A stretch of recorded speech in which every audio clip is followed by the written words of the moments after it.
क्या आप भी एक मिडिल क्लास हैं? तो एक ऑनेस्ट सवाल पूछता हूं, क्या मिडिल क्लास सच में फाइनेंशियली स्मार्ट होता है?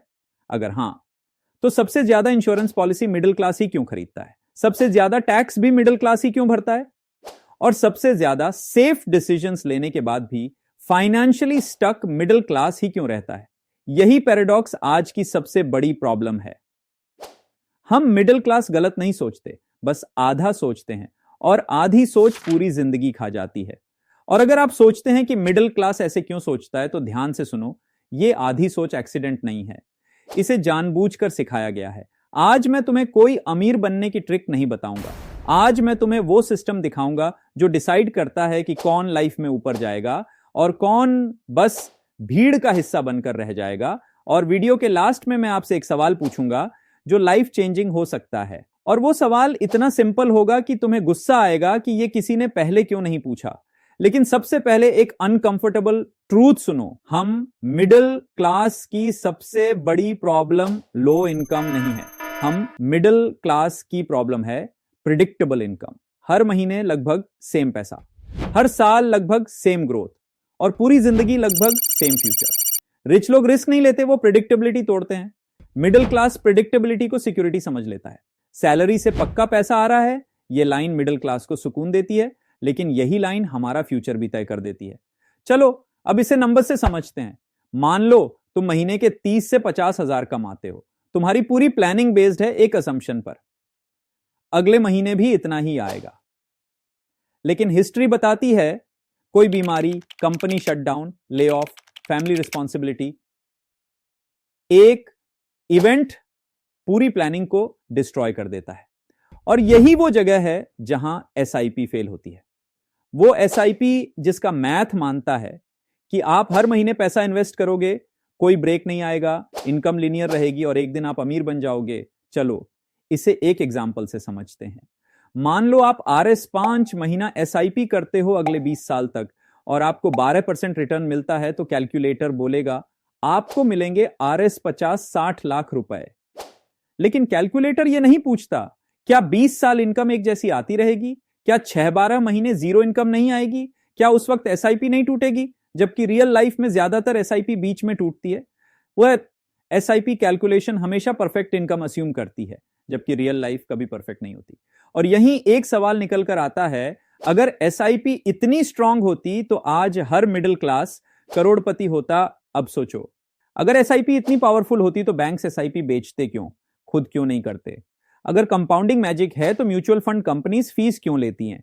अगर म्यूचुअल फंड इन्वेस्टमेंट की बात करें तो म्यूचुअल फंड का एवरेज लॉन्ग टर्म रिटर्न 10-12% के आसपास रहा है। वहीं इन्फ्लेशन 6-7% रहती है, जो इस म्यूचुअल फंड रिटर्न की वैल्यू को कम कर देती है। मतलब रियल गेन सिर्फ 3-4%, और मेडिकल इन्फ्लेशन 8-10% तक जाती है।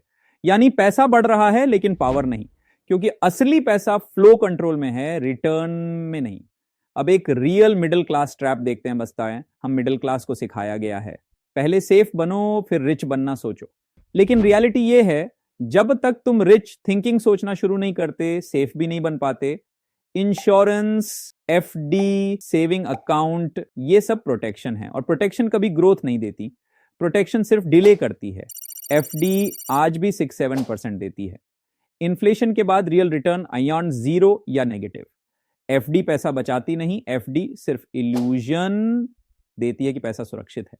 वहीं सेविंग अकाउंट में तो 2-3% रिटर्न मिलता है, जो मिडिल क्लास को और गरीब कर देता है। बैंक में पड़े हुए पैसे को टाइम दीमक की तरह खाता रहता है।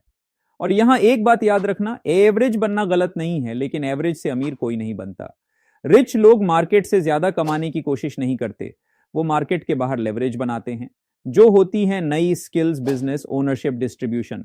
मार्केट इन्वेस्टमेंट तो एक फाइनल बूस्टर है, इंजन नहीं। अब वो बात जो कोई नहीं बोलता, मिडिल क्लास नॉलेज पुअर नहीं है, पर मिडिल क्लास एग्जीक्यूशन पुअर है। हम सबको पता रहता है स्किल इंपॉर्टेंट है, इनकम बढ़ानी है, एक्स्ट्रा सोर्स चाहिए, लेकिन सब सोचते हैं अभी नहीं, बाद में। और यही बाद में सबसे महंगा वर्ड है मिडिल क्लास डिक्शनरी का। रिच लोग बाद में नहीं सोचते, वो पेन को जल्दी चुनते हैं। अब मिडिल क्लास ट्रैप से निकलने का रियल प्रोसेस समझते हैं। स्टेप 1, अपने आप को सैलरी पर्सन मानना बंद करो। सैलरी इनकम नहीं है, सैलरी डिपेंडेंसी है।